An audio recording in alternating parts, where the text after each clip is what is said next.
Okay, here a monk abides contemplating Dhamma in respect of the 5 hindrances. How does he do so? Here monks, if sensual desire is present in himself, a monk knows that it is present. If sensual desire is absent in himself, a monk knows that it is absent. And he knows how unarisen sensual desire comes to arise. And he knows how the abandonment of arisen sensual desire comes about. And he knows how the non-arising of the abandoned sensual desire in the future will come about. If ill will is present in himself, a monk knows that it is present, etc. And he knows how the non-arising of the abandoned ill will in the future will come about. Similarly, if sloth and torpor is present in himself, a monk knows that it is present, etc. So here, the first Dhamma he contemplates is the 5 hindrances. The 5 hindrances are sensual desire, ill will, sloth and torpor, restlessness and worry, and doubt. And in the suttas, the Buddha says, we are not wise or intelligent because of these 5 hindrances. Somebody who is has very low IQ, the 5 hindrances will be very strong. And when the 5 hindrances are very strong, they are called hindrances because they obsess our mind,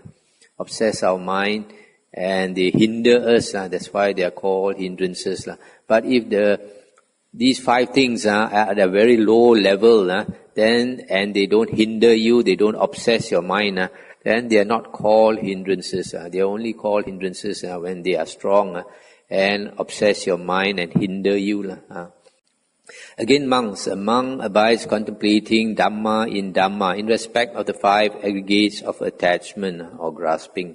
How does he do so? Here a monk thinks, such is form or body, such the arising of form, such the disappearance of form, such is feelings, such is the rising of feeling, such is the disappearance of feeling, such is perception, such the arising of perception, such the disappearance of perception, such is volition, such the arising of volition, the disappearance of volition, such is consciousness, the arising of consciousness and the disappearance of consciousness. So he abides contemplating Dhamma in Dhamma, internally, externally, internally and externally, and he abides detached, not grasping at anything in the world. But that, monks, is how a monk abides contemplating Dhamma in respect of the 5 aggregates of attachment.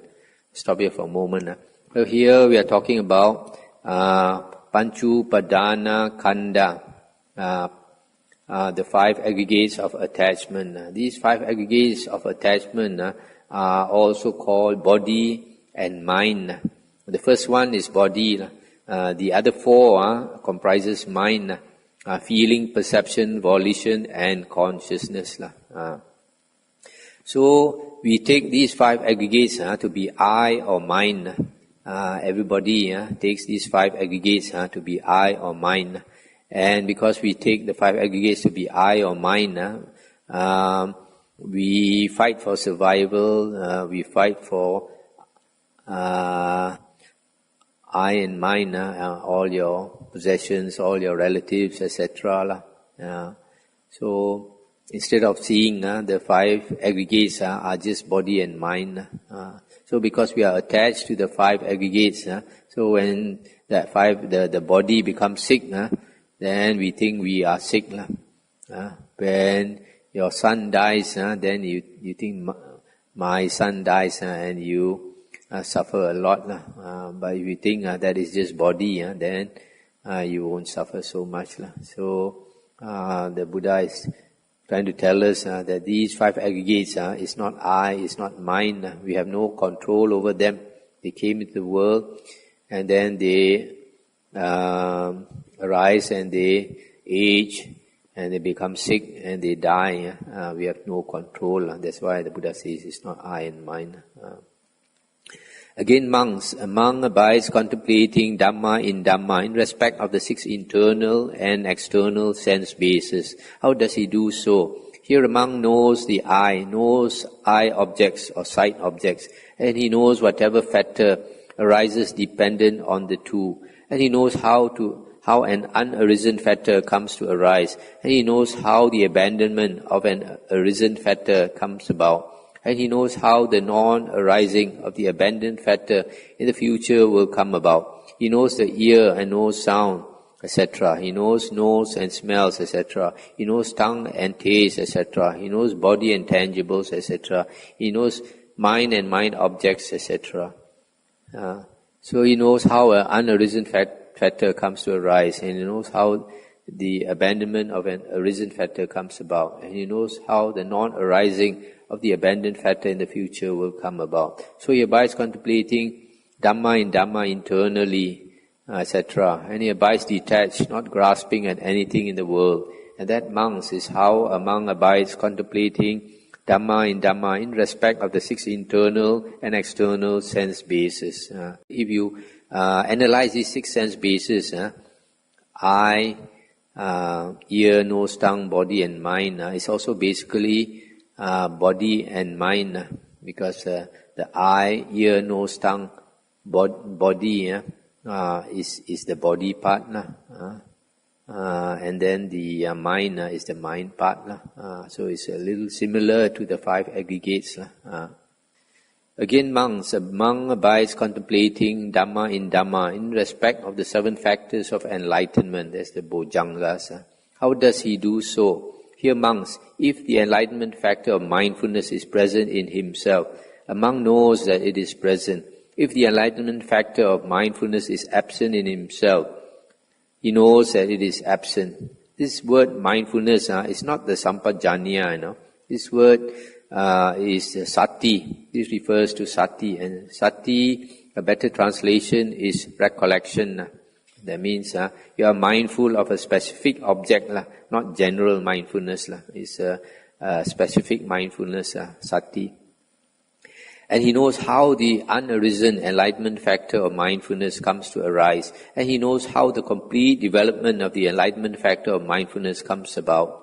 If the enlightenment factor of investigation of Dhamma is present in himself, etc., the enlightenment factor of energy, enlightenment factor of delight, enlightenment factor of tranquility, enlightenment factor of concentration, enlightenment factor of equanimity is present, the monk knows that it is present, etc. So he abides contemplating Dhamma in Dhamma in respect of the 7 factors of enlightenment. Actually, the practice of these 7 factors of enlightenment is explained very well, very detailed in the Bojjhanga Sangyutta of the Sangyutta Nikaya. Again, monks, a monk abides contemplating Dhamma in respect of the 4 noble truths. How does he do so? Here a monk knows as it really is, this is suffering. He knows as it really is, this is the origin of suffering.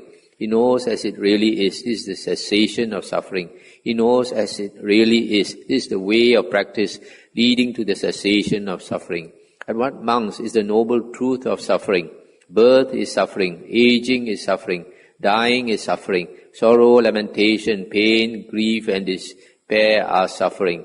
Being attached to the unloved is suffering. Being separated from the loved is suffering. Not getting what one wants is suffering. In short, the 5 aggregates of attachment are suffering. And what, monks, is birth? In whatever beings, of whatever group of beings, there is birth, coming to be, coming forth, the appearance of the aggregates, the acquisition of the sense bases. That, monks, is called birth. And what is aging? In whatever beings, of whatever group of beings, there is aging, decrepitude, broken teeth, grey hair, wrinkled skin, shrinking with age, decay of the sense faculties. That, monks, is called aging.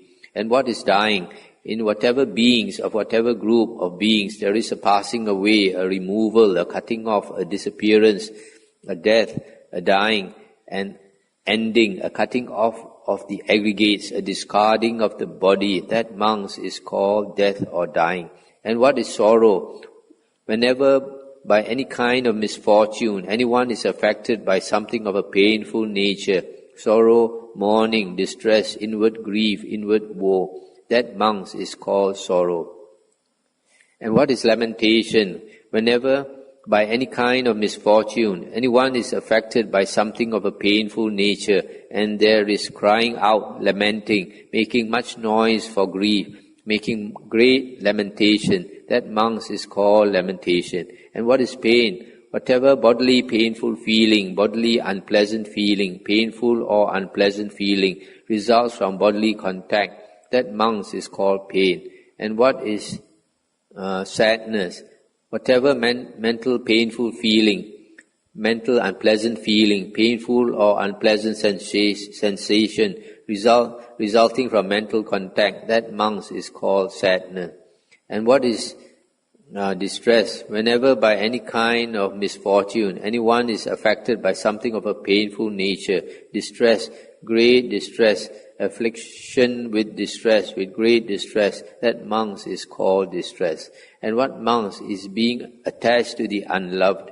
Here, whoever has unwanted, disliked, unpleasant sight, objects, sounds, smells, tastes, tangibles, or mind objects, or whoever encounters ill wishes, wishes of harm, of discomfort, of insecurity, with whom they have concourse, intercourse, connection, union, that monks is called being attached to the unloved. And what is being separated from the loved? Here, whoever has what is wanted, like pleasant sight objects, sounds, smells, tastes, tangibles, or mind objects, or whoever encounters well wishes, wishes of good, of comfort, of security, mother or father or brother or sister or younger kinsman, or friends or colleagues or blood relation, and then is deprived of such concourse, intercourse, connection or union, that monks is called being separated from the loved. And what is not getting what one wants? In being subject to birth, monks, this wish arises, oh, that we were not subject to birth, that we might not come to birth, but this cannot be gained by wishing. That is not getting what one wants. In being subject to aging, to sickness, to death, to sorrow, lamentation, pain, sadness and distress, this wish arises, oh, that we were not subject to aging, etc., etc., that we might not come to these things. But this cannot be gained by wishing. That is not getting what one wants. And how monks, in short, are the 5 aggregates of attachment suffering? They are as follows. The aggregate of attachment, that is body, feeling, perception, volition, consciousness. These are in short the 5 aggregates of attachment that are suffering. And that, monks, is called the noble truth of suffering. Stop here for a moment. So this is a long list of what is meant by suffering. Okay, you can slowly go through that. And what, monks, is the noble truth of the origin of suffering? It is that craving which gives rise to rebirth, bound up with pleasure and lust, finding fresh delight now here, now there. That is to say, sensual craving, craving for existence, and craving for non-existence. And where does this craving arise and establish itself? Wherever in the world there is anything agreeable and pleasurable, there this craving arises and establishes itself. And what is there in the world that is agreeable and pleasurable? The eye in the world is agreeable and pleasurable. The ear, nose, tongue, body and mind in the world is agreeable and pleasurable. And there this craving arises and establishes itself. Sights, sounds, smells, tastes, tangibles, mind objects in the world are agreeable and pleasurable. And there this craving arises and establishes itself. Eye, consciousness, ear, consciousness, nose, consciousness, tongue, consciousness, body, consciousness, mind, consciousness in the world is agreeable and pleasurable. And there this craving arises and establishes itself. Eye contact, ear contact, nose contact, tongue contact, body contact, mind contact in the world is agreeable and pleasurable. And there this craving arises and establishes itself.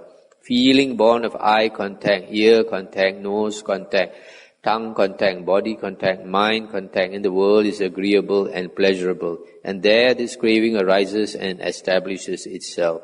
The perception of sights, sounds, smells, tastes, tangibles, mind objects in the world is agreeable and pleasurable. And there this craving arises and establishes itself. Volition, in regard to sights, sounds, smells, tastes, tangibles, mind objects in the world is agreeable and pleasurable, and there this craving arises and establishes itself. The craving for sight, sound, smell, taste, tangibles, mind, objects in the world is agreeable and pleasurable, and there this craving arises and establishes itself. Thinking of sight, sound, smell, taste, etc. Pondering on sight, sound, smell, taste, etc. And that, monks, is called the noble truth of the origin of suffering. Stop here for a moment.